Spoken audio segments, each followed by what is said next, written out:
अस्सलाम वालेकुम। आज का बड़ा इंपॉर्टेंट सवाल, कौन सी फार्मिंग ज्यादा मुनाफे बख्श है, लेयर फार्मिंग या ब्रॉयलर फार्मिंग? यानी कि गोश्त वाली मुर्गी का काम ज्यादा मुनाफे बख्श है या अंडे वाली मुर्गी का काम ज्यादा मुनाफे बख्श है? और ब्रॉयलर तो पूरा साल कारोबार चलता है, लेकिन इस मौसम में यानी जनवरी से लेके मई तक अंडे वाली मुर्गी का नया बर्ड, नया चूज़ा, नया चिक्स प्लेस होता है। और फिर आप लोगों के सवाल आते हैं कि हमें कौन सी फार्मिंग करनी चाहिए, कौन सी फार्मिंग पाकिस्तान में, सब कॉन्टिनेंट में या पूरी दुनिया में ज़्यादा मुनाफे बख्श है, किसको करने से हमें फ़ायदा ज़्यादा है, किसको करने से नुकसान ज़्यादा है, या कौन सा कारोबार स्टेडी है यानी मुतवाज़न तरीके से चलता रहता है। ब्रॉयलर फार्मिंग के फ़ायदे क्या हैं, नुकसानात क्या हैं, लेयर फार्मिंग यानी अंडे वाले कारोबार के फ़ायदे क्या हैं, नुकसानात क्या हैं। तो आज की वीडियो में हम इस इंटरेस्टिंग टॉपिक को डिस्कस करने की कोशिश करते हैं। अगर आप चैनल के ऊपर नए हैं तो चैनल को सब्सक्राइब करें, घंटी के बटन को लाजमी प्रेस कीजिएगा। वीडियो पसंद आने पे आपने इसको लाइक करना है। ये जो स्क्रीन के ऊपर आप देख रहे हैं ये ब्रॉयलर परिंदा है। इस कारोबार को ब्रॉयलर फार्मिंग कहा जाता है। अब सबसे पहले इसके एडवांटेजेस देख लेते हैं। सबसे बड़ा इसका एडवांटेज ये है कि ये क्विक रिटर्न्स देता है। आप 35 से 40 दिन के अंदर आप इसको मार्केट कर सकते हैं और इसका जो प्रॉफिट साइकिल है वो बड़ा फास्ट है।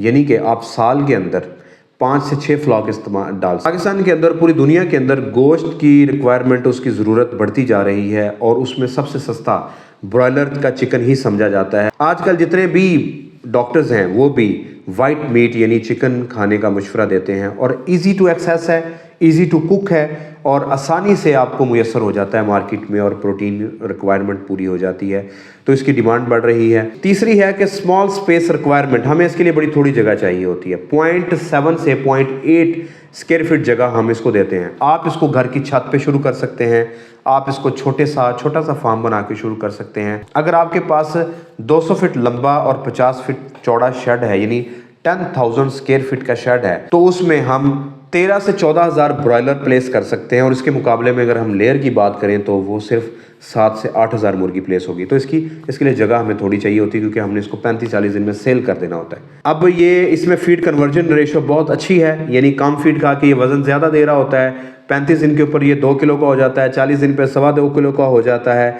तो इसके लिए हमें लंबे अरसे तक प्लानिंग की ज़रूरत नहीं होती। अब नुकसानात क्या हैं? Market fluctuation. आपने बर्ड बहुत अच्छा तैयार किया, आपने बहुत कम लागत के अंदर आपने ओपन फार्म में या कंट्रोल शेड के अंदर बहुत अच्छी एफसीआर ले ली, बहुत अच्छा वज़न ले लिया, आपका बर्ड बहुत कम मॉर्टेलिटी के अंदर तैयार हो गया। लेकिन एक चीज़ आपके हाथ में नहीं है, वो है इसका रेट।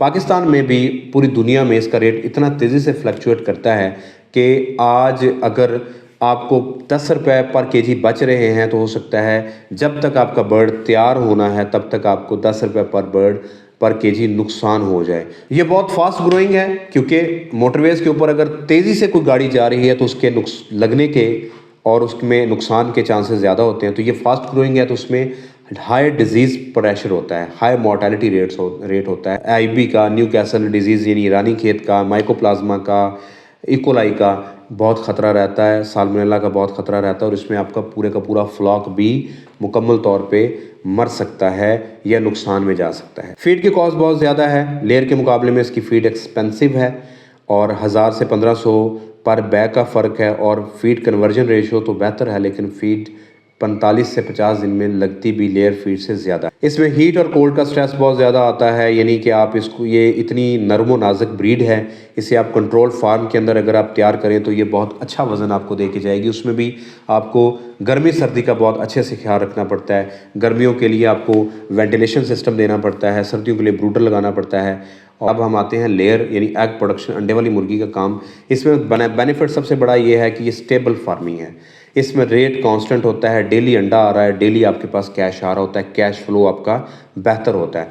फिर इसमें मॉर्टेलिटी रेट कम होता है क्योंकि इसकी ग्रोथ स्लो है, तो गाड़ी जब आहिस्ता जा रही होती है तो उसके लगने के और उसमें नुकसान के चांसेस कम होते हैं। तो इसमें भी डिजीज़ का अटैक, हमला कम होता है। फिर इसमें मार्केट फ्लक्चुएशन आपको बहुत कम पड़ती है क्योंकि पूरे 30 दिन में आपने अंडे लेने हैं, तो पूरे महीने का एवरेज रेट उतना ज़्यादा वेरी नहीं होता जितना ब्रॉयलर फार्म के अंदर होता है, ब्रॉयलर फार्मिंग में होता है। इसमें डुअल इनकम होती है, यानी कि एक तो आप अंडा बेच के पैसा कमा रहे होते हैं डेली बेसिस के ऊपर। फिर जब आप 2 साल तक मुर्गी को पूरी तरह से अंडा ले लेते हैं, उसको मोल्ड करने के बजाय आप उसी मुर्गी को बेच के भी आपका वो पूरे का पूरा प्रॉफिट आप ले सकते हैं। यानी कि आपने पूरा 2 साल उसे अंडा लेके भी खाया, प्रॉफिट कमाया, फिर आप मुर्गी भी आपकी ज़ाया नहीं जाएगी, वो भी आपको जाते जाते पैसे दे के जाएगी, तो डुअल इनकम है। और इसमें जो ग्रोइंग एग डिमांड है, पाकिस्तान में हर साल 10 से 15% अंडे की डिमांड, पूरी दुनिया में 15 से 20% अंडे की डिमांड बढ़ रही है।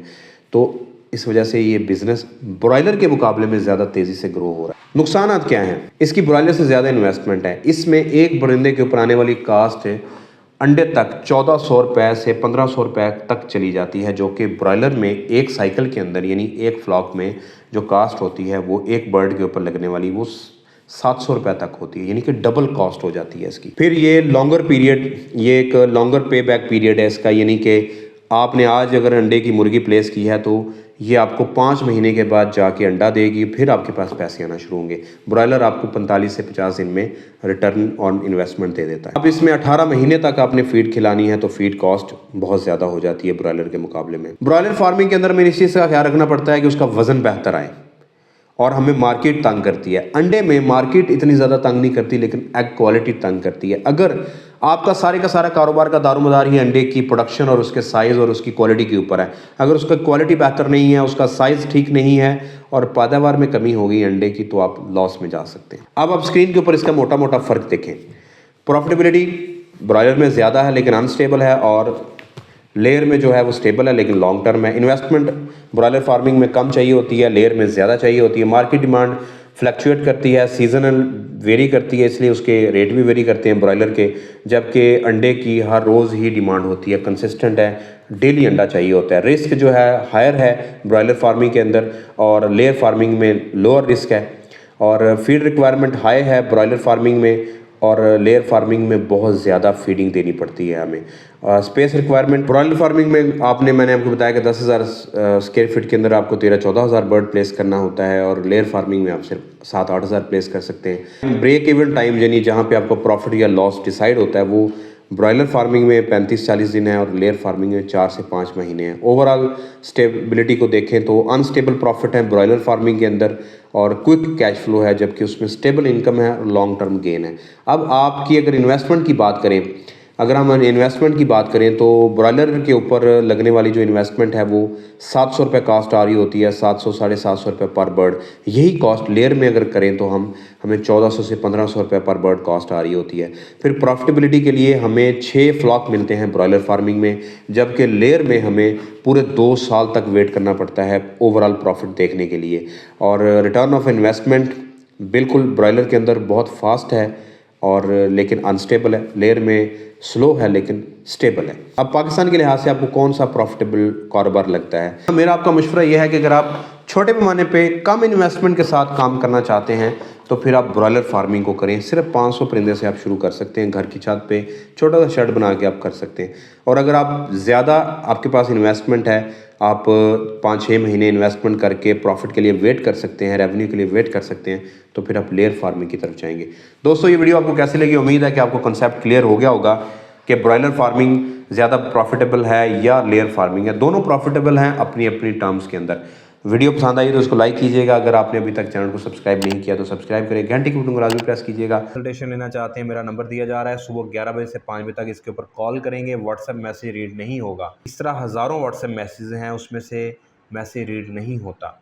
मैं अगर रीड कर भी लेता हूँ तो उस बंदे का जब तक रिप्लाई आता है उस वक्त तक फिर दोबारा मसरूफियत हो जाती है। तो आप लोग इस चीज़ का ख्याल रखें। PR मैनेजर का नीचे नंबर आ रहा है, सुबह 11 से 5 बजे तक आप इनको भी कॉल कर सकते हैं, इनको आप व्हाट्सएप कर सकते हैं। और आपने अगर मेरे प्रोडक्ट परचेज़ करने हैं तो आप www.vetbartraders पे जाएंगे या हमारे नंबर्स पर रब्ता करेंगे। अगर आप फिजिबिलिटी परचेज़ करना चाहते हैं या ब्रॉयलर वाली फिजिबिलिटी परचेज़ करना चाहते हैं या कंसल्टेशन परचेज़ करना चाहते हैं, पेट्रियन के ऊपर जाएंगे। अपनी दुआ में याद रखिएगा। अगली वीडियो तक के लिए अल्लाह हाफ़िज़।